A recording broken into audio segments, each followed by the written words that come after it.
Okay, tukwaniriza nnyo program mwase mutya mutusonye tukerekereyemu katono ne at least tumaze ne tujja ennaku z'omwezi lya 23 ogwokusatu era leero abazaaliddwa ku Facebook yange bangi nnyo oba what is special about the day manyi mbadde ne 32 friends abalina birthdays 32 friends yeah. Wow. Yeah. Naye kansooke ntumireko Gloria Nabweteme oyo mukozi munnaffe wano happy birthday Gloria. Jamiru Kayondo mukwano gwange happy birthday. Haula Namakula naawe Victoria Nabitali Harriet Namuli Yasin Muwonge Dora Nalunga saako naawe Paul Bukenya wali ku Electoral Commission tubagaliza amazaalibwa amalungi plus so many of you this is obadde kusoma happy birthday mwasize mutya ndine Bahati Hilda tugenda kwogerera ku nsonga z'abaana olwaleero tabaawo. Okay, ndine Bahati Hilda nga bwe nkutegeezeza. She's a relationship counselor, she's a life coach. Aliawo ffe twamufuula musomesa, you're a teacher. All right. Ayambadde blue and black, very, very smart lady. Yes, leero tugenda kutunuulira amaka nga gamenyese. Abaana bakosebwa batya. Broken relationships zikoza zitya abaana baffe. Ideally, amaka ganyuma nga mulimu both parents, taata n'abaana. Naye in reality, ekyo si kirungi but it's happening. Amaka mangi gamenyese ne abaana baffe bakosebwa batya mu kino. Oba oliawo tunategeera tujja kusigalawo olw'ekyo kuyamba abaana baffe. Bahati Hilda, tubuuzeeko. Mbalamusizza abatulaba. Mubali nnyo kubanga muli ku NTV ate ne feedback oba ebirowoozo bye mukipinga okubanga muweereza ebibuuzo okuyitamu ebyo ebibuuzo ate mwetutegerera ddala nsonga ki abantu ze bayitamu ate netusobola okubanga tubyogerako.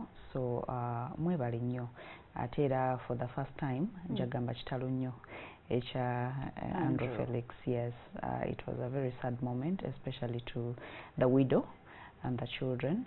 And the nation at large. It was very gruesome. It was very, very cruel. God is the one that avenges, and God is the one that takes care of the widows, and is the father to the fatherless. So abagumye. Okay. Broken marriages. Yes. Broken marriages. Twayogerako ku co-parenting. And jukirako netwogerako ku how a partner can move on wadde ng'alina abaana single parenting naye ate netwayogera ku impact gyekibeera ku baana twakyogerako ku ngulu naye ate nga myself being a product of a broken family I know exactly what it means oba ntegeera obulumi bwakyo okubanga teweekakasa ki kigenda kuddako tomanyi oba omuzadde oli abaleseewo baawukanye ku lwammwe baana baawukanyiza ebibuuzo bingi nnyo ebiba bigenda mu maaso mulamu bw'omwana okuba tebasobola oba tebasobola kubanga bafuba nga balwana okubanga nga weebali ate ejjukira mu process ey'okubanga baawukana oba relationships kubanga wano twogera ku relationships twogera ku bufumbo kubanga waliwo abaana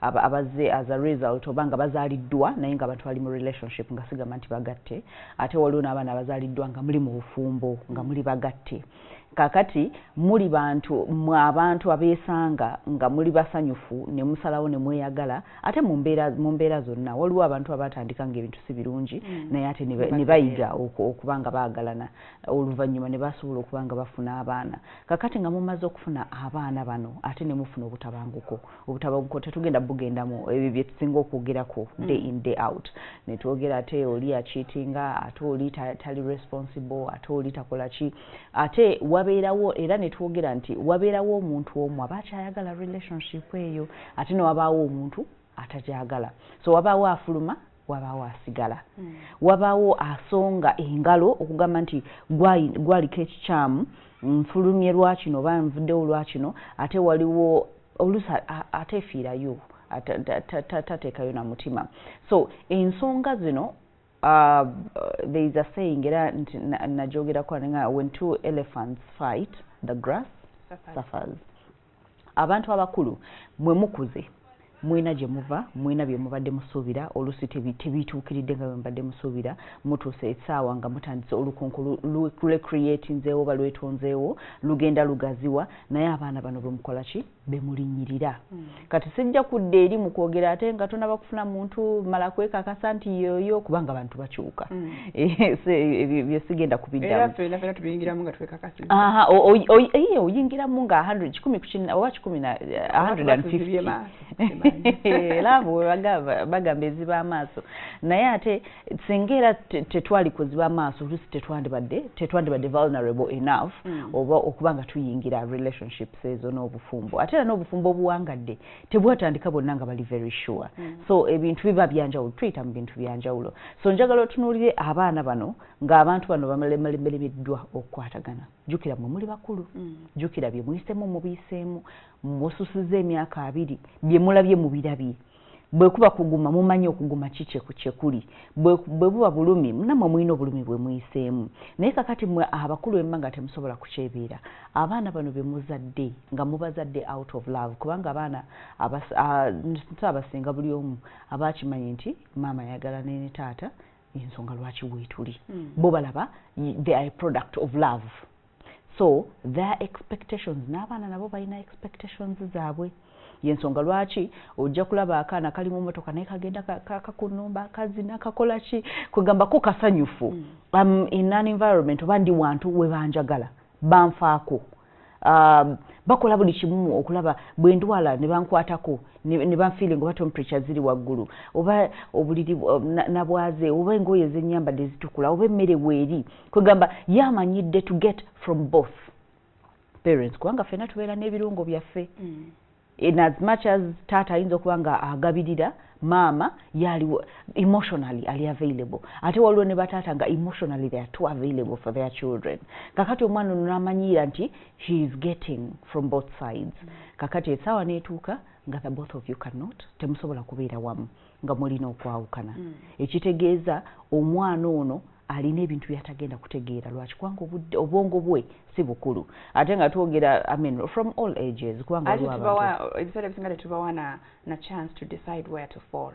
of course ngenze eno beerabiraawo nga bampadde ono bambadde mpreferinga nagenda n'oli naye nsigadde n'ono ate oluusi abaana bano bandibadde tebalina na choice eri awo bwe mbanga ddala mubadde mu bufumbo oba mubadde mu relationship naye nga temulaga nnyo bizibu byammwe waliwo abantu nga ye from the onset osonga mu munno n'omuvuma ng'abaana weebali n'otandika n'omugamba nze ngenda nakuleka oba saakwagala oba oneesibako oba si kyekyo abazadde be baatukaka kugamba noba ng'obyogere byonna byonna bayirawe mu bwongo bw'omwana ono oba olowooza nti tategeera kabe wa myaka 3 kabe wa myaka 4 ebigambo ebyo tagenda byerabira kubanga oluusi buli lwogalula omukono okukuba munno omwana ne yeekweka wansi w'emmeeza oba ne yeekweka mabega w'entebe ne yeefuula ng'atalaba oluusi ne bakwata ne ku maaso gye bali abaana n'okalaba nga kakute ku maaso tekamanyi ki kyekawulira in that moment tasobola kuinterpretinga feelings ze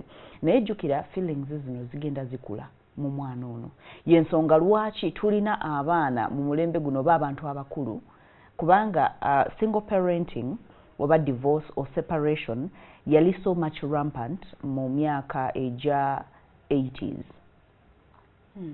kakati notunuli abaana abazalibwa mu myaka eja 80s essaawa eno nga bantu bakulu nga be bazadde abaana naye ate nga bakyalina brokenness bakyalina ebiwundu okuva mu broken families kati ebiwundu bino bw'abanga omuntu teyeefuddeko nnyo agenda mu maaso n'okuba nga bwe bagamba hurting people are hurt others bw'obanga olina obulumi kikwanguyira nnyo okulumya omuntu omulala lwaki kubanga ky'omanyidde tomanyi kyanjawulo kiri nnomo gy'oli ekyokwebaka ng'okaba kiri nnomo ekyokuba nga tofiibwako naawe toyiga kufaayo eri abalala okitegeera kakati personality yo oba gwe omuntu eyandibadde akula n'obeerawo obuvunaanyizibwa n'obeera omuntu afaayo n'obeera omuntu ayagala n'obeera omuntu azaala abaana naawe n'obakuza bulungi ebintu ebyo birina engeri gye bisalibwako olw'omusingi gw'oba ofunye kubanga waliwo abantu abakulu abatategeeraganye ate ne baba n'engeri gye babireeta mu bulamu bwo. Kakati okwawukana ko kubeerawo. Ate siri wano okugamba muntu yenna nti gwalina ensobi. Sijja gamba mukyala nti gwalina ensobi lwaki wava mu maka. Sijja gamba mwami nti gwalina ensobi lwaki wakwatamu empale zo bbiri n'essaati zo bbiri n'otambula n'ofuluma. Buli omu alina ensonga ze. Tewali agenda kukusongamu ngalo. But the thing is, abaana bano mubakoze mutya? How do you treat them? Number one thing, kwe kusecuring abaana, making sure nti they are safe. You put their needs above your needs. Naye abasinga kuffe ebintu bino we bibaawo. Omwana ayingidde mu kisenge basanze muyomba. Nategeera hoho wano kati waliwo obuzibu. Ate babitegeera. Ti wano waliwo obuzibu. Bwe kabanga tekeefuga nnyo kayinza n'ogamba kojja oba uncle someone achadde najja ne kaga nti mami namusanze bamukubanga akaaba oba okitegeera naye nako ng'okawulira kanakuwavu because in as much as baana they interpret feelings. Bakusanze okaaba bw'omwegobako ayina kyakubuuza genda nina ennaku yange ennaku yo ogimukubye kati yakola atya oba oli awo amanyidde kujja kuzanyireko akutte ku ttama akutte mu nviiri amanyi mugenda kuseka bya bulijjo but because oyina waliwo obutategeeragana makati wo n'omwami oba makati wo n'omukyala omwana omukasusa eri lwaki kubanga totegedde engeri yakumuhandolingamu.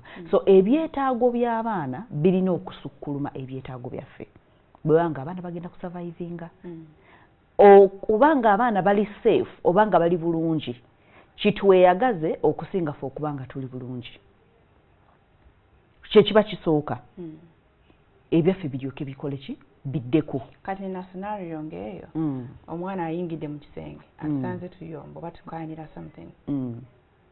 How do we handle? Abantu abasinga sijja kiyita pretense naye omwana wo bw'obanga omwagala ate nga omussaamu ekitiibwa n'ekyo kyagenda okubeera mu bukulu waliwo ebintu ebimu bisobola okukoma mu kkubo. Musobola okuba nga teweemalaako goga nti olw'okuba njagala akiwulire njagala muvume kino ekigambo njagala akiwulire kubanga bwe tuba tuvuma by the way oba onoonyayo ebisinga obuzito by'oyagala ovume ekinaamuluma wadde ng'ogenda kyejjusa ne bw'oba olina ky'omuwaayiriza oba si kyekyomu osuspectinze bwenzi waliwo ebigambo by'ojja okukozesa ng'olagira ddala ng'opaintinga ekifaananyi nti omuntu ono mubi nnyo ate kino njagala tukimanye omwana akyawa nnyo omuzadde avuma omuzadde omulala because okusinziira ku mwana abaagala ayagala taata we ayagala maama we kati gwe bw'oyimirira wano n'otandika okuvuma taata we ate nga ye abadde amwagala oba nga avumye omwana. So omwana kimwanguyira nnyo okusaidinga n'omuzadde gw'ovumye oba omuzadde gw'oyogerera amafuukuule. Oyo musajja bw'atyo agenda akola bw'ati ne bw'ati oba si kyekyo oyo mukazi tategeera oyo ki gamba nti mukazi tategeera ye maama wange oba okitegeera kimwanguyira nnyo okusaidinga n'omuntu ali less privileged okusinga ku muntu ali privileged.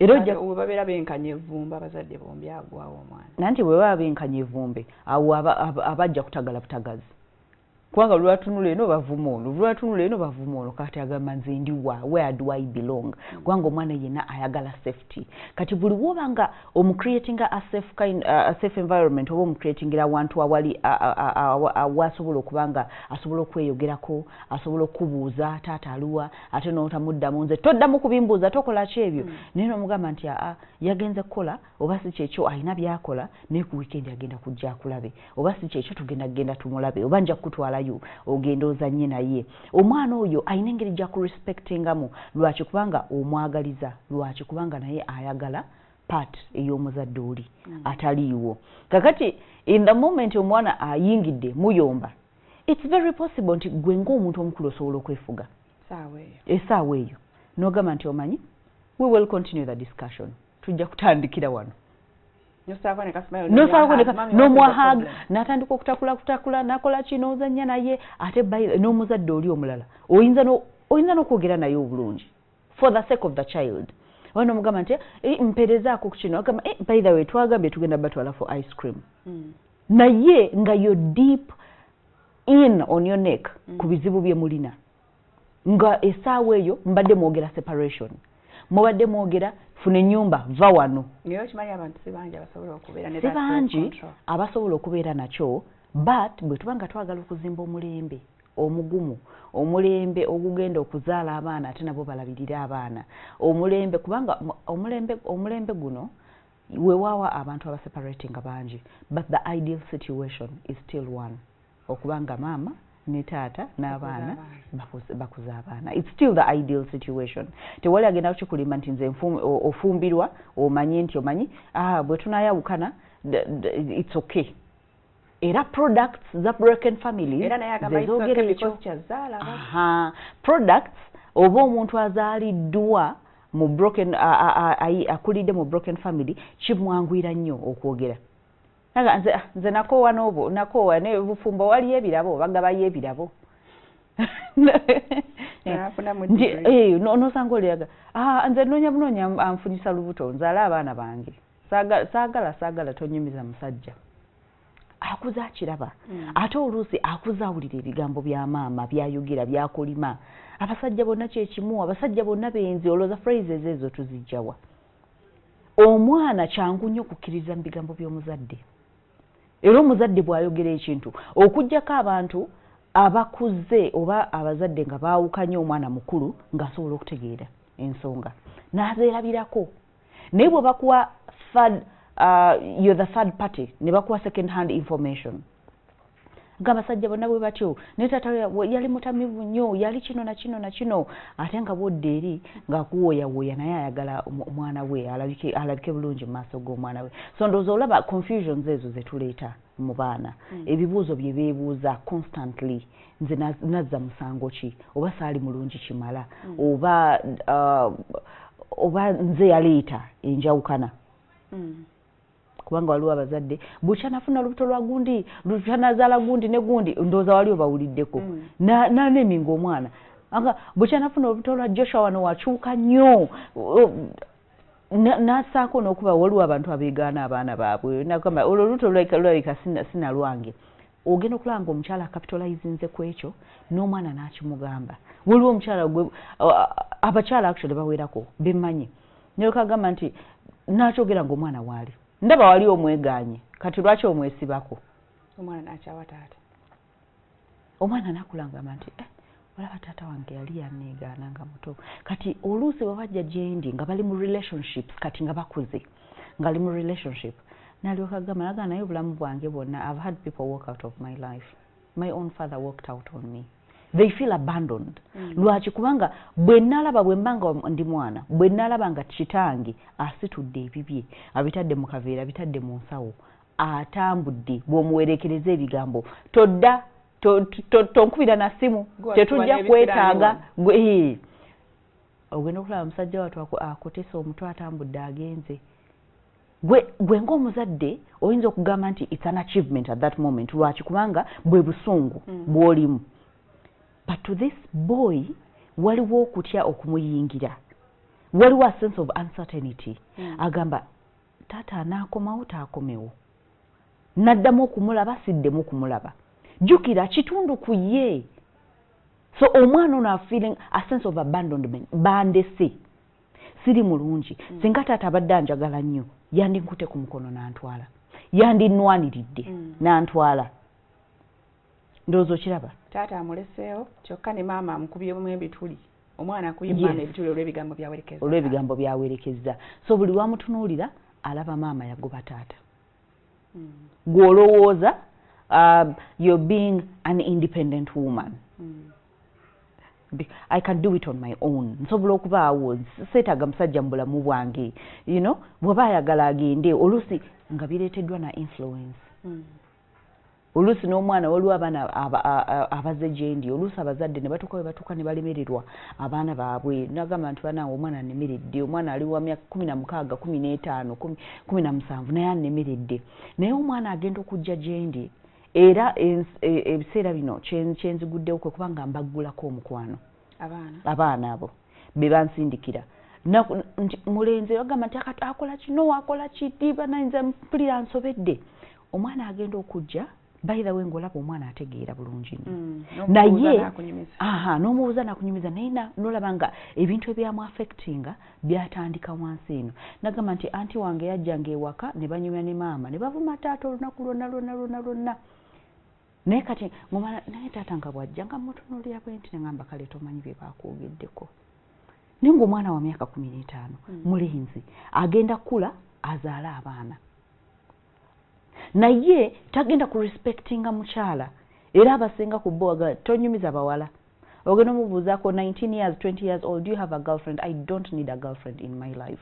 They are backbiters, they are backstabbers, they are ng'obusungu bungi nnyo ate ne maama we nga takyamuwuliza kati bonna abatwalidde mu tuluba ly'abakyala bw'abakazi bonna bwe batyo lwaki kubanga anti wange yajjanga ne boogeranga ku taata wange ne maama wange era anti wange wa maama wange amagezi n'amugamba kankubuli omusajja ono togenda kumalako naye it's better off of n'omusajja omulala abantu bawunyuma ebiboozi ebitali mu magezi ng'abaana weebali balowooza abaana tebategeera agamba genda oyoze ebintu ate bwamuboggolera the moment wogamba omwana ekintu bwe kityo waliwo abaana bagamba nti nagenda nenekweka mu mabega w'oluggi ne mpuliriza emboozi nga bangobyemu mu room nenteeka okutu ku luggi mpulirize bye boogera naye nga mukwano gwa maama wange bw'amugamba nti naye omanyi tegwetandika okugenda out nga tokomawo mangu oyo omusajja ajja kumala akuviire yekka gwe mutulugunye empaka lwanaavaawo agamba nendaba ebintu maama byakola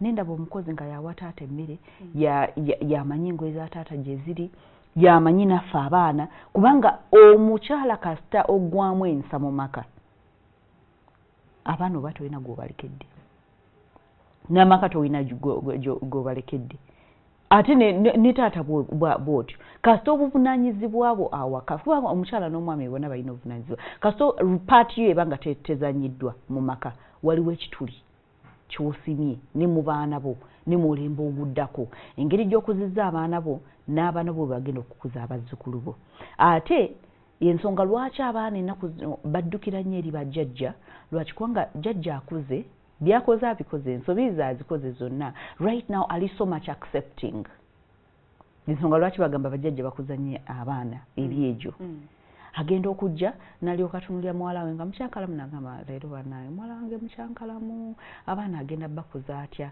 n'amala n'amugamba nkubuulire leeta abaana ojja kuweerezanga school fees n'ez'amata naye abaana kambalabirire lwaki kubanga akimanyi tagenda kuba na budde na busobozi bulabirira abaana ate ng'ali bize alwana bwa exchanging ebigambo bw'atasula waka bw'akomawo leeti bw'akola kikubanga alina gwalumya so njagala tugenderere nnyo bw'oba ng'olumya omuntu ng'olumya munno abaana b'osinga okulumya kubanga ono gw'olumya muntu mukulu asobola okuvaawo n'agenda n'atandika obulamu obulala naye abaana bo tebagenda kuvaawo batandika obulamu obulala last week but one bwe twali netwogera ku permanent relationships neŋŋamba nti waliwo relationships oba abantu abajja mu bulamu bwaffe for a season for a reason and for a lifetime your partner gw'ozaddemu abaana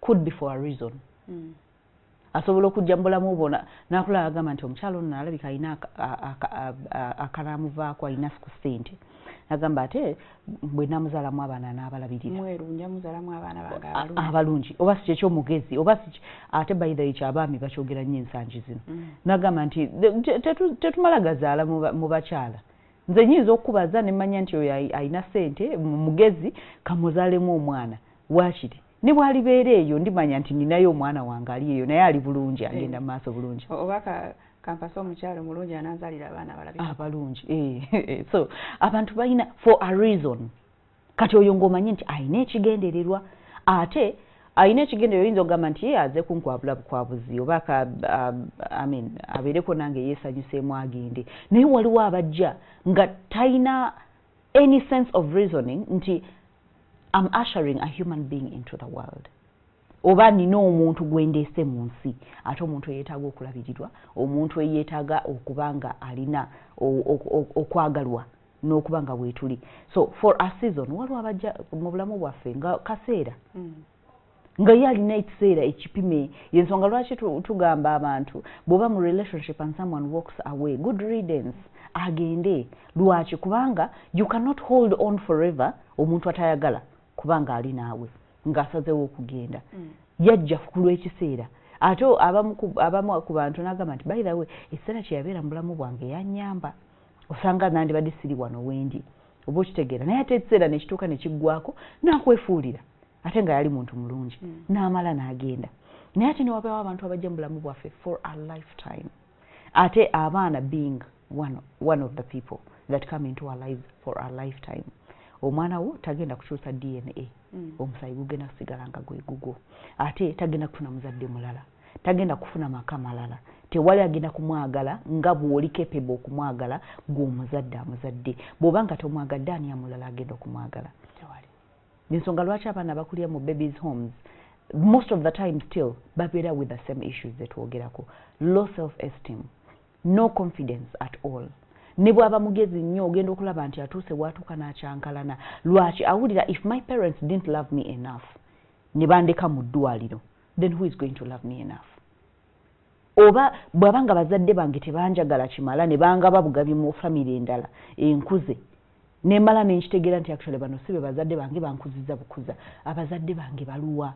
Ogwo omuwaatwa gusigalamu mu bulamu bw'omwana ne yeebuuza ebibuuzo bingi. Okay.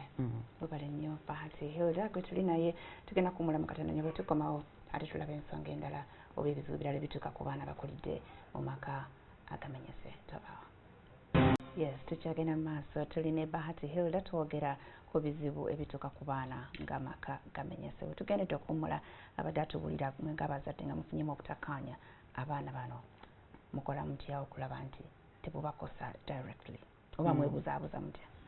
Kwete kwebuzaabuza. Era kuba kwebuzaabuza.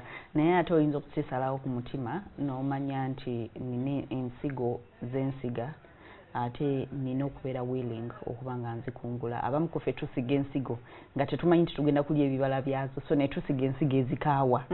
Naye nga tetumanyi nti esaala zijja tujja kutuuka enjala etulume tunogeko ate tulya ebikaawa nga bya butwa n'okuba ate nga tetubyagala. Yensonga lwaki olaba nti omwana akula atuuse mu bukadde mu bukulu bwe afunye ssente naye omugamba nti maama wo omulwadde agamba nti yejjanjabe. Kansooke ndabe mukyala wange agenda kuzaala. Kansooke ngula ettaka oba kankole ki kugamba n'olaba nga waliwo olukonko lw'otaddewo ate ng'ebintu bino bizimbibwa over time. Tosobola bimenya all of a sudden nti kakati bambi ogenda kwagala nnyo ogenda kusenguka ojje wa mutabani wo otandika okumutuulirira omugambi munange I love you so much mugwe mulungi asinga biki yafuna abalala babimugamba. Ebintu ebisookerwako bye biba bisookerwako, ebisembayo bisembeyo. Ensonga lwaki gwe ng'omuzadde obeera nga bwe bagamba nti yegwe katonda w'oku nsi olina by'otonda mu bwana kubanga azaalibwa ali blank. Naye bwe mudipositingamu omukwano, bwe mudipositingamu self-esteem, asobola okweyogerako nga alina bye yeetaaga, bwe yeetaagira okwebaka wadde nga akyalina byakola osobola okugamba mami mpulira otulo tunnuma n'amanya nti am safe, nsobola okugenda ne neebaka, oba si kyekyayinza n'okuba nga yakalya ddakiika 2 n'akugamba mami enjala ennuma.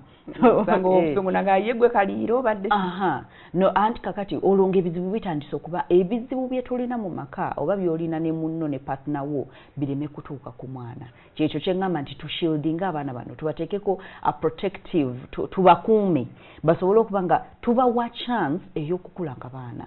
Wali olabyeko abaana nga bakulu at a very young age nga bamukuzi at senior 4 naye ng'alina okweraliikirira baganda bange, alina okweraliikirira tulidde ki, alina okweraliikirira ne maama n'amweraliikirirako oba si kyekyo ne taata n'amweraliikirirako. Ekyo si kirungi. No, it's not good. Omwana oba tomuwadde chance kuba kusigala nga mwana bw'osanga ng'akuza ate n'addayo n'abeera fixated n'addayo n'atandika okweyisa ng'omwana omuto. Lwaki? Kubanga alina stage gye yabuuka. Kubanga bw'avaawo oba si kyo bw'wanoba n'onoba n'omwana buli kanaku wakabiranga ye. Ate oluusi tusula n'abaana abo notandika n'abasajja kuno jangu otuule wano olyoka otandika okukaaba amaziga bw'oyogera ebigambo nno eby'ennaku n'ogamba naye Katonda ajja musasula alowooza n'oyo gwagenza okuwasa naye tebali kyankalana kugamba n'oyogera ebigambo bingi nnyo omwana ono ali emotionally omukuza ng'akyali era beba abaana maama oli bulungi abaana abo bankubidde amasimu nga ne bazadde babwe tebamanyi oli nakubira essimu n'agamba nti nze simanyi kye ngenda kukola taata wange anywa nnyo obukyanga maama agenda anywa nnyo essaawa eno luli school fees yatusasuliranga nga bukyali nze mukulu baganda bange nabo mbatunulira bali wano awaka akomawo ssaawa 9 za kiro ewaka mukozi yaliwo olusi yerabira n'okulekawo ssente z'emmere tuli mu boarding yerabira nti tulina visitation days naye maama waffe si byali nako naye ng'omwana akuba essimu ali 14 years old ali 13 years old naye nga yakukubira essimu olw'okuba maybe one day yali kumwasuze mutya yali mu holiday yali kumwasuze mutya n'alaba essimu nga bagisoma n'agamba nti omanyi kakati kanoonyeeyo kati abaana bawaamanta buwaamansi anoonya waawe asobola okujja essuubi n'olyoka omugamba there are people that have made house visits omwana ng'oyo n'akukubira olusi ssaawa 6 za kiro olusi oba olyawo n'ogamba nti n'ogamba kankwate n'okwata ogenda okulira ddoboozi lya mwana muto n'omubuuza olina emyaka emeka nti emyaka 14 nti oliwa nti ndi waka naye taata simulabako essimu ze teziriiko baawukanye kumala bbanga ki nti myezi 6 naye bukyanga baawukana taata anywa bunywi ate ng'alina omulimu gumusasula yandibadde asasulira school fees twandibadde nga tuli bulungi oba tutuuse n'ennyumba batugoba n'otugoba sometimes I've taken the step to go n'enkola appointment mu office zaabwe ne mbafacinga ngamba no this is not how you treat your children abaana bano ojja beetaaga okula todda buto bo kyoinvestinga mu bo ate kyekigenda okugasa ng'okuze abamu bakyusa abamu bayirawe waliwo n'agamba nti nkubulire mbukinze sessions buli week nja kusesenkana naye ate okimanyi nti abamu bakikola tebamanyi abantu bangi tebalina information bwetyo anti kati abasinga tebalina information lwakikuba they follow their emotional kasita babeera destabilized emotions zaabwe ekyo kibagamba wali olabyeko omuntu maama w'abaana avudde awaka babadde bamuyisa bubi oba omwami ayenda oba akola ki n'alyoka afuluma amaka n'agenda wagenze ate in our society kangambe ne mu nsi yonna abazadde be basinga okulekera abaana be basuubira abagenda okubeera abavunaanyizibwa bakyala kakati n'olaba maama n'alyoka atandika okugenda mu karaoke n'atakoma kulaba naye n'ayambala patra ogenda okulaba ate freedom gy'afunye avuddeyo eri mu kaduukulu avuddeyo mu kkomera agamba ate bw'ozala kikugyako talenti ey'okuyimba okyali intact n'alyoka atandika n'olaba abamu ayawukanye n'omwami agenda okuddamu omulabako sebo nga wa brown ng'ekizigo akyekuuse n'alyoka amugamba wali ongubizza wali wangubya wansiranye ndoza olaba emotional gundi instability gyetuyisaamu abaana bano ogenda okulaba abaana babeerawo waliwo abaana nga babeera mu nju basulamu bokka kubanga maama yagenze mu bibanda yagenze bamututteko waliwo n'abatwala abakuzeekuzeemu abasoomooseemu myaka nga 9 nabagaa kamalong naye namutendeka namugulira soda wali nga ye bwe yemisa bbiya ne baddayo ssaawa 6 gwa kiro omwana oyo otendeka ki ndowooza olaba nti abaana be babeera affected kubanga gw'oli mukulu osobola okwesalirawo naye bwe tubanga tulina information nga we can do better abazadde ab'omulembe ogwo in the 80s maybe they didn't know nti nsobola okugenda ew'omuntu or I can talk to someone abamu ku bo the shame from the family kubanga bw'oyawukana n'omwami oba bw'oyawukana n'omukyala nga batandika okubeerako ate kakati yo like gwalina empisa embi abantu nga bayawukana ne bawula ebisenge naye ne babeerawo abaana ne bakula ne bakola ki kwegamba there is a lot of pointing fingers ate oluusi n'aba pointing fingers nabo nga balina ebizibu ewaabwe kati ndowooza olaba tetukyalina bantu betuwuliriza ogenda okulaba nga ne maama we alina byakubuulira nga naye ebibye tebyali birungi obanga nesengaawo nga nebibye tebyali birungi anti tetukitwala in that aspect nti kati yayize akuze byayiseemu abiyiseemu twandibadde tuwuliriza kakati ekitegeeza tulina okudda ku ddaala ery'okunoonya amagezi nti nze ng'omuntu mbaddewo ntya nga si poisoninze oba nga omwana wange simuwadde butwa okusinziira ku ngeri gye mukuzaamu kubanga abaana bano ebintu byobalabirako mental disorders ennaku zino psychiatrists bafuna patients naye nga patients batandikira mu myaka 8, 7, 6 nga baana bato naye nga they have mental disorders nga takyebaka yerabira ayinza yali omugezi mu kibiina ogenda okulaba nga atunula bw'ati nakugamba nti nze bwe mba ntunula mukulu baawo mba siina kyendaba ndaba engo ne nightmares at night so ogenda okulaba nga omwana akoze appetite takyalina newankubadde emmere weeri kugamba nga ali munsi ali withdrawn takyayagala kuzannya ne banne eyafulumanga nga mumugulira omupiira olw'okuba mami ne daddi gye bali n'afuluma n'asamba omupiira n'akola ki essaawa eno nga bw'omu omupiira wakiri aguteeka mu ssaati n'abeera nagwo waati mu kifo kimu lwaki kubanga there is something that has been taken away from them ate nga tebasobola they don't have the emotional and the mental capacity okuba nga bakihandolinga that is why babeera devastated abaana bano babeera ne behavior problems ogenda okulaba nga ku ssomero akuba banne be bano ndowooza nali ŋŋamba ggwe akaana ka myaka 3 myaka 4 naye we kajja ku ssomero ne kajjamu engato gwe mpereze engato ezo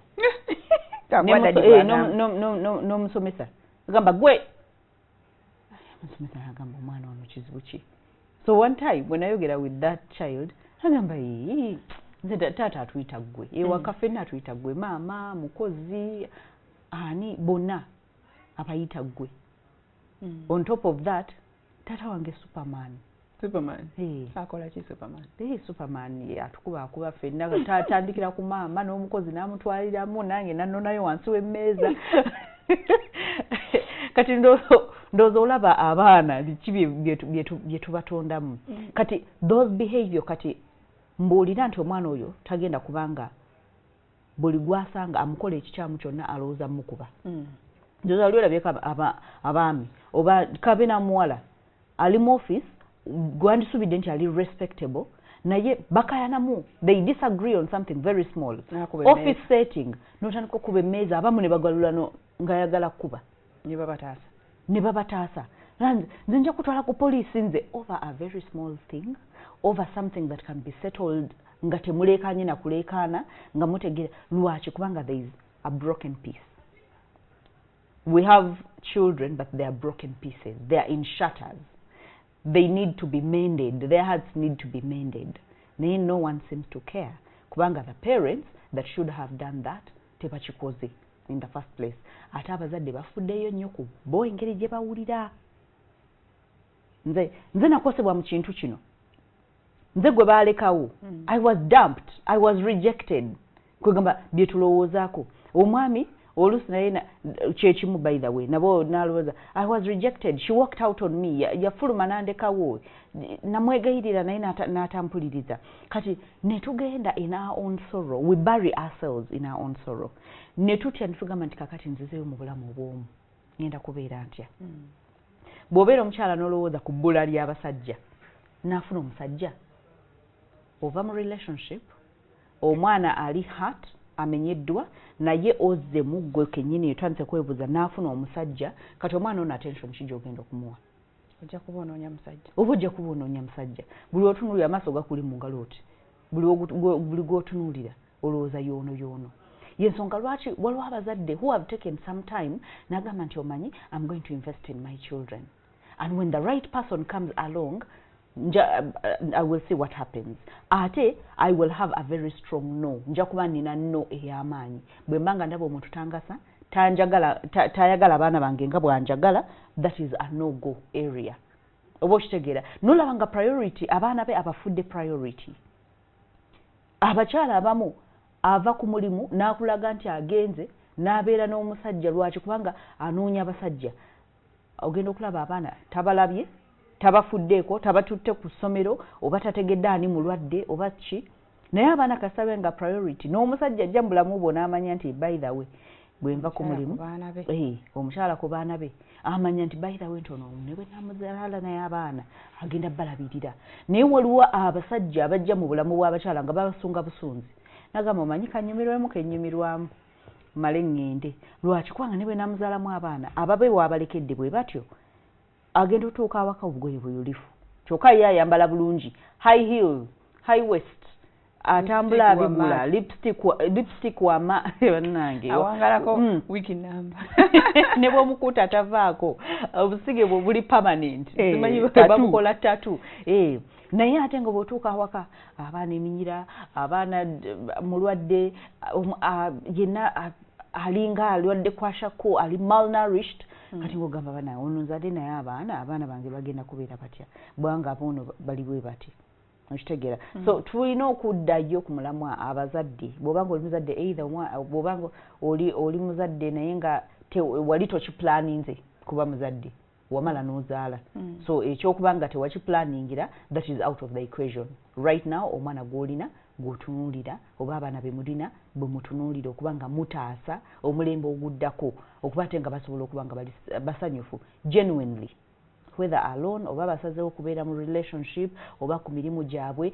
ng'omwana alina sense of confidence and self esteem akimanyi nti njagalwa akimanyi nti bwe nkubira taata anjagala ate bwe nkubira maama anjagala okitegeera n'otateekawo njawukana makati ga taata n'omuzadde omulala kubanga mwe mwayawuka you don't have a right ne bw'obanga maama gwatutta abaana you don't have a right okuba nga osobola okukugira taata okujja okulaba abaana be oba okuba ng'azannya n'abaana be the only caveat gye nsobola okuteeka ku kino is only if you know that the man that you're talking about is irresponsible or the woman that you're talking about is irresponsible waliwo abantu nga tebalina buvunaanyizibwa wadde nga talina buvunaanyizibwa nga bw'ali naye in this case tutegeeza ki obutabeera na buvunaanyizibwa say for example omwami wali naye for a very long time naye nga si ye mwami ajja okutegeera whether omwana mulwadde si ye mwami ajja okutegeera oba omwana alina ekizibu oba tajja kuwuliriza mwana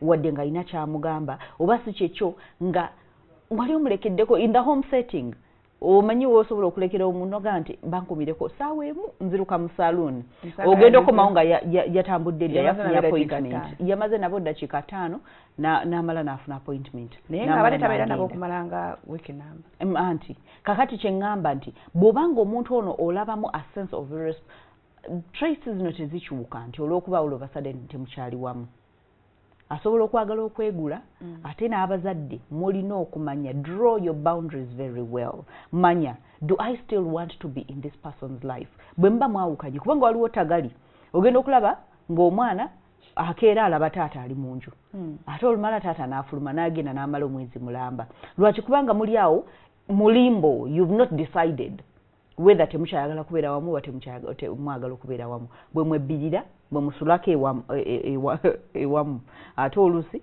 omuzadde omu n'abulawo so omwana ono da back and forth bwe mbawa kukikutula mukikutulire eddala lumu mutegeere nti omanyi perimeters zaffe wano weziyita bwe mbawa kugenda ku dropping abaana njaba droppingayo kubanga nkimanyi omuntu gwe mba droppingira wavunaanyizibwa ajja balabirira bw'abawo ekizibu kyonna at least ajja kunkubira nsobola okurushinga over oba si kyekyo ajja kujja abanone oba si kyekyo tugenda kubeera with a family time wadde nga tetuli wamu naye tusobola okutuula wamu ne tulya ice cream tusobola okutuula wamu ne tugenda to a playground ne tugenda ku sports day yaabwe abaana ne bamanya nti abazadde baffe we bali even when tebabeera wamu that you owe it to them to those children kubanga tebamanyi kiri mu makati gammwe so temwina you don't have to sack them temwina bayingiza mu busungu bwammwe mu batategeeragana bwammwe mu bukutakaanya bwammwe okay Rita agamba it's like you're speaking to my soul my parents didn't separate my mother died my dad tried to get alive he married this lady that has made our life unbearable for us until she left home they separated she put the blame on us destroyed our family went into juju natusidanya now I hate the word marriage in every sense of the word I just want to get a job put my life together and look after my siblings kakati ndoza olaba obuzibu obuli awo in the first place by the way bw'abanga one partner it's because of death, omwana kimwanguira okutegeera. Ne bw'okimunnyonnyola ng'akuze ategeera nti my parent didn't walk away. Yagenda. He passed on or she passed on. But still obuvunaanyizibwa busigala ku muzadde asigaddewo. Who do you marry? You don't marry because of passion, flaring passion. Olwokuba nti you saw someone and you just liked how they looked like and what. Waliwo ebintu byonoonya mu muntu gw'ogenda okuleeta mu maka agalimu abaana. Kubanga it's very paramount. Again, that person is either going to make or break your children. Ate bw'oba omwami ate obeera at a higher risk. Lwaki kubanga bw'obeera omukyala omanya nti omwana wange nzize naye wakukagugu, so omulabirira. Ne bw'oba olaba nga awaka embeera si nnungi osobola okukyuzinga n'ogamba kamutwale wa jjajja naye ngenda kumulaba twice a week, ngenda kumulaga okwagala, ngenda kumulabirira, okitegeera. Naye ate bw'oba omwami they have a tendency of not paying attention. So omuntu gw'oleese n'omukwata obuvunaanyizibwa bwonna.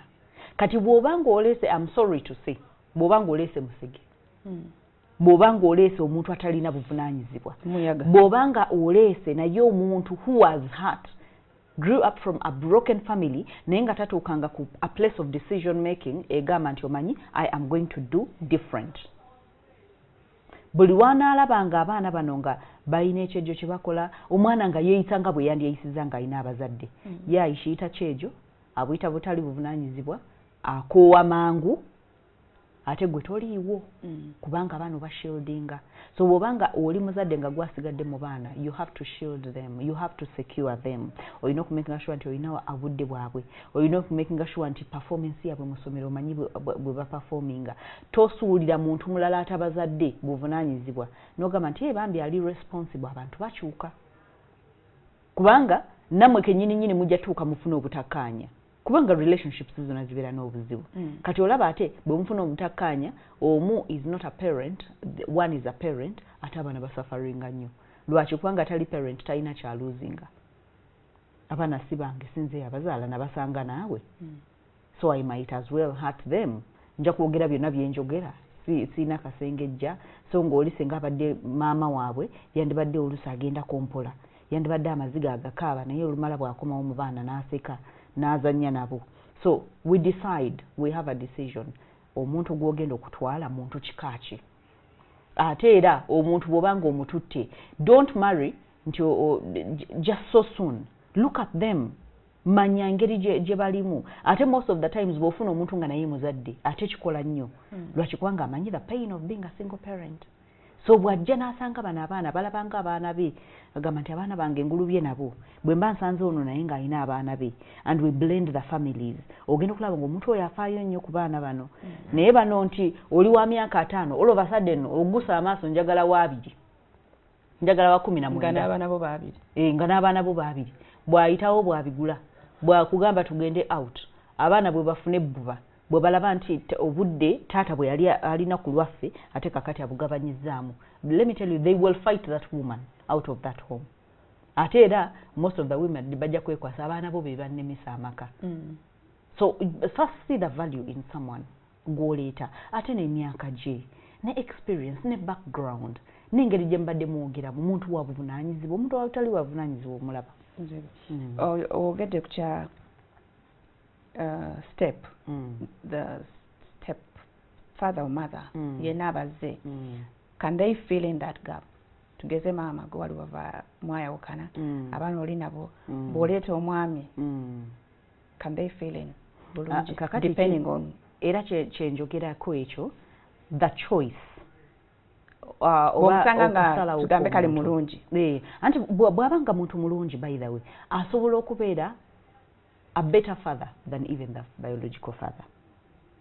A better dad. Kubanga batagenda kubeera father. Do they accept this person? Anti kakati omuntu ono engeri gy'atreatingamu abaana y'engeri abaana gye bamu accept. Abaana they are reacting.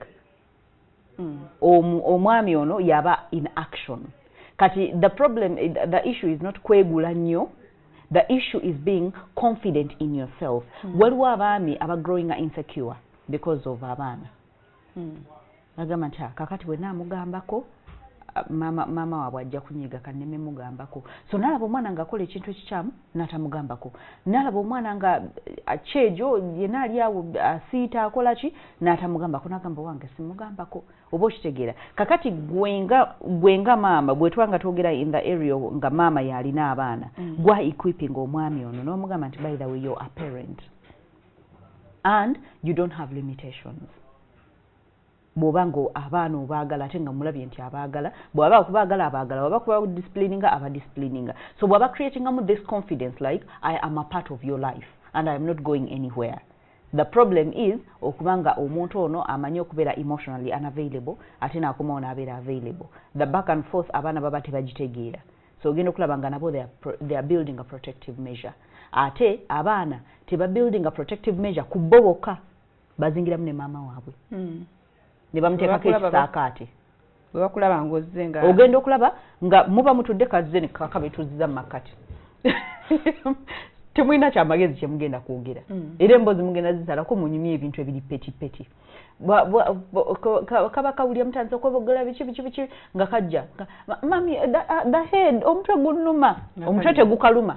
She's saving you from something. She feels she owes it to you to protect you. Luachi, because you could not protect yourself, so you got a man who is irresponsible. That is how they interpret it.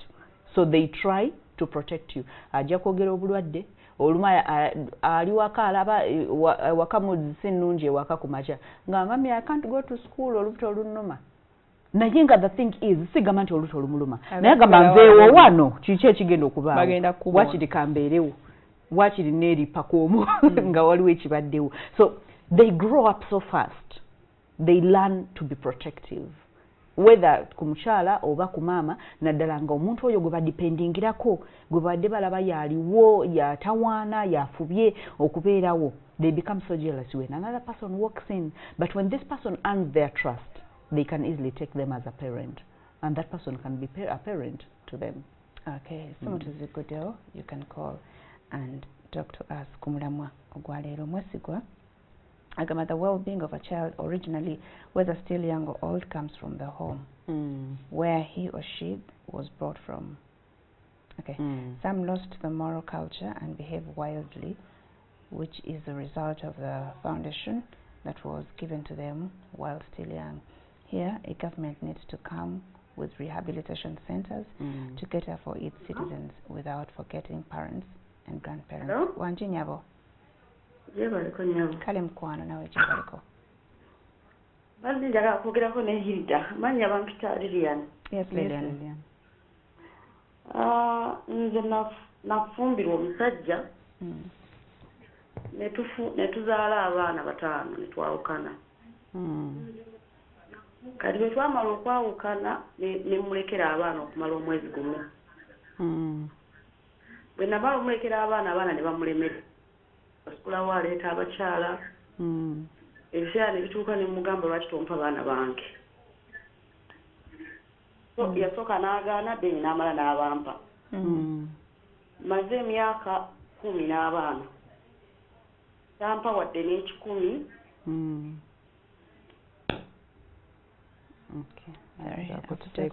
Tetutegedde ekibuuzo kyabadde alina ku nkomerero. Simanyi oba ayinza kuba badde ayogera ku embeera z'abaana abaana enneeyisa yaabwe ku bbanga lye baamala ne taata ne bwe yaddamu bamala ne babeera rebellious. Kati oyinza osanga mama ng'oyo agamba nti I've given you mbawadde obulamu bwange bwonna myaka 10 ndi nammwe mbalabiridde taata wamwe tawawadde n'ekikumi ate omwana n'alyoka akula n'atuuka myaka 18 n'alyoka agamba nze njagala kubeera ne taata. Do you know how painful that is? Omaze omulaga byonna ebyo ng'omaze okumukuuma omaze okumukuza avuddemu omuntu oli ng'abadde talabirira takola ki n'amala akugamba nti nze njagala kukola ki kubeera ne taata. Yensonga lwaki ngamba nti abazadde in such an instance bayira waava mu mbeera naye mwana gwe tosiima era ne bw'olikula n'otuuka wa tolisiima oba okitegeera. Naye omwana ono engeri gy'akuze nawe gwamudisciplininga gwakola ki most of the times baba balowooza nti taata oba anaabeera better option lwaki kubanga mama aŋŋaana buli kyenjagala yaŋŋaana obuwala yangamba okusoma ennyo baba balowooza obatulugunya yanjulisa ebintu kumbe you're setting a good future for them bonga kibatamanyi kuba bwe batuuka ne batuuka mu adolescent age embeera zikyuka kakati ne broken children from broken homes nabo balimu categories bwe babeera abato beeyisa bulala bwe babeera adolescents beeyisa bulala adolescents batabula nnyo lwaki kubanga gwe omuzadde abawadde all their efforts most of the times they will prefer the other parent lwaki kubanga tabaddeewo tabadisciplininze tabaganye bye baagala tabaganye video games to human nature twagala nnyo kye tutalina oba and most of the times abaana bano omuzadde ono most of the times ngambye omuzadde mugambe nti omanyi muwe mu time frame musindikeyo week oba muleke holiday keera holiday mu anti bulijjo akujulira taata we ate taata wange ate yandibadde ampa kino ate yandibadde akola kino amugamba kati holiday by the way in a very smiling way kwata ebintu bye omugambe nti ogenda kuwumulirako wa taata wo mu bulungi tomugamba ate genda simanyi todda tokola ki bwe byonooneka todda mu bulungi mugambe genda owumulireyoko genda okulaba agenze wiiki emu yakukubidde essimu mami gy'oli oba wandizeno gamba kiki ekigenda maaso oluusi batya n'okwogera kiki ekigenda maaso nagamba tewali kati gwe ng'omuzadde ng'omanyi waliwo ekigenda maaso naye ate era at that stage you don't withdraw him you don't pull her out you leave her there n'olaba asooka alabira eddala kubanga agenda okulaba stepmother afuuse stepmother bw'aba ng'agenze wa taata oba bw'aba agenze wa maama stepfather afuuse stepfather nina abaana abali enaafu ab'okulabira saagala mumwa mulala ate babyogera kati ogenda okulaba oba stepmother amutulugunyiza oba si kyekyo taata talina budde oba si kyekyo abaddewo wiiki namba naye talabangako ku kiyitibwa taata abaddewo weeks 2 akoma ku high are you fine so ng'omwana yajja with the expectations of tugenda kutuula kaawo tulabe ku TV angulireyo video games antwaleko ndabe movie oba ankole ki kwegamba ebintu bino it's a fantasy they create in their brain so omwana bw'amala okulaba by the way bw'akoma weno waliwo gwe nagamba oli namukubira mugamba mami kakati jangu nno ne biki mugamba oli busy kubanga omwana yali really too much headache mugamba oli busy ojja kumunona when you get time muteekeko mu suspense omwana n'atandika okukaba nga buli kanaku akuba amasimu after some days ne mugamba nti kakati it's okay omukime omwana yakomawo ewaka teyaddamu yagamba nti bwe tuba tugenze oba family reunion oba kini nja genda mulabeko olunaku lumu nkyale nkomewo sijja genda kubeera naye oba okitegeera so abaana bano nabo balina a special way they have to be handled bw'aba nga akyali muto bw'aba nga adolescent oba bw'aba nga afuuse rebellious kubanga mbagambye ebintu bino be affecting a behavior changes your cognitive oba engeri gy'olowoozaamu ne psychology wo akyuka your emotional being bebano boolaba nga ye tasetolinga afuna ono bwamubuukako bwafuna oli bwamubuukako bwakola ki alina something that is broken inside of him so he's better off breaking other people's hearts and breaking other people's hearts lwaki kubanga he has not found healing tanaba kuwonyezebwa tewaliyo abaana nga yakula alaba embeera eyo muli na resolving mu mutima muye naga bwe nakula will make sure I'll make it better njakuba okulaba sikkiriza mbeera eno okutuukawo mu bulamu bw'abaana bange kakati ekyo kibaawo naye kankuleetereko a different notion gye nazudde still through parent and child reconciliation motivation oba okwegamba n'osoma bino Facebook biki motivation yena gwe tufuna ngamba I will be a better person it's not enough to make you better yensonga lwaki oli akula nga taata waalina abakyala 18 n'agamba nze njafuna omukyala ogu mpase mpumule saagala kubeera nga taata wange naye omwana ono bw'akula n'amala n'afuna omukyala ekimubagula ne kimujja mu bufumbo bwe n'atandika okugenda ng'afuna abakyala abalala naye oluusi aba takimanyi yeyo healing gye ngamba kati okujjako it's a decision it's not about gwe co-motivating anogamba nti ngenda kubeera bwenti kubanga subconsciously akatambi akarunninga munda mu gwe kalala ate nekyoyagala kirala so merging these two things takes Therapy takes a heavy decision. N'omanya nti mu bulungi ne mu bubi ngenda kubeerawo. Ate n'omanya lwaki oyagala okukikola. Abamu kuffe twagala okukikola lwako. Everyone else, it's the ideal thing. Marriage is supposed to be monogamous. But in your brain, akatambi akaddukiramu ka polygamy and 18 women. Kubanga walabanga agende wono, agende woli, abamu n'ogambako bayitha bobeera n'abakyala abangi tebakujoga. Kubanga buli omu aba akweguya.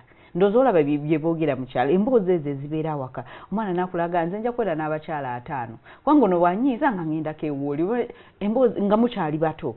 Kakati outgrowing that, nomala n'osalawo n'ogamba nti omanyi kino kye mmanyidde okulaba, okuwulira n'okutambuliramu kubanga kyenkuliddemu. Naye kino kye njagala okubeera. Differentiating those two. N'omanya n'ogamba nti wano waliwo kye nnina okukutula. Ate nga ky'olina okukutula most of the times is the far-reaching hand of your past into your future. Because the past always comes. It reminds you of itself.